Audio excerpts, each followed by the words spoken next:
800 తగ్గించారు కదా దాన్ని. తగ్గించారు. ఓకే, తగ్గించడం అంటే నిబంధనలు మంచిది. మార్పులు చేశారు. అంటే దగ్గరలో అదే నెయ్యి అదే. 1500 కిలోమీటర్లు అంటే ఒక నెయ్యి ట్యాంకరు రోజుకి 250 300 కిలోమీటర్లకు మించి ప్రయాణించదట. అక్కడ అవును. 1500 కిలోమీటర్లు అంటే దగ్గర దగ్గరగా 5-6 రోజులు ప్రయాణించి వస్తే ఆ రన్నింగ్ లోనే అందులో ఇదే వచ్చు ఇప్పుడు దాని అవును. పాడవచ్చు. అందుకే కదా కాబట్టి ఇప్పుడు తగ్గిస్తే ఏదో better. GPS లాక్ సిస్టమ్ మంచిది. ఏదో పెట్టారంట కదా.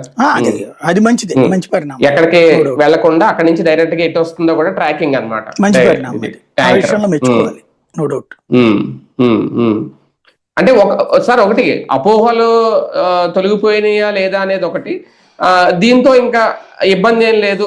ఇక నుంచి శ్రీవారి లడ్డు ప్రసాదం నాణ్యతతో కూడిన నెయ్యితో తయారయ్యే బయటకు వస్తది అని అనుకోవచ్చా ఈ టెండర్ల ద్వారా? ఆల్రెడీ ఇదివరకు అప్పుడు తిన్నటువంటి వాళ్ళు ఎవరు మాకు నాణ్యత లేదని చెప్పలేదు కదా.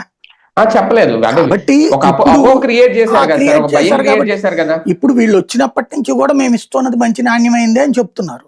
ఇప్పుడు అదే కంటిన్యూ అవుతుంది, ఏముంది దాంట్లో. కానీ వీళ్ళు వచ్చిన తర్వాతే కదా శాంపిల్స్ చెక్ చేసి పంపించింది ఎన్డీడీబీ ల్యాబ్. అప్పుడు సప్లై చేసింది అదే, వీళ్ళు కలిపేసింది అదే అన్నదే సిట్ రిపోర్ట్ లో ఉంది.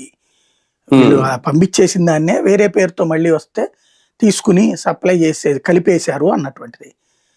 అది గందరగోళం అయ్యే టైంలో రివర్స్ లో అది అట్లా చేసినందుకు టీడీపీ టార్గెట్ అయ్యే టైంలో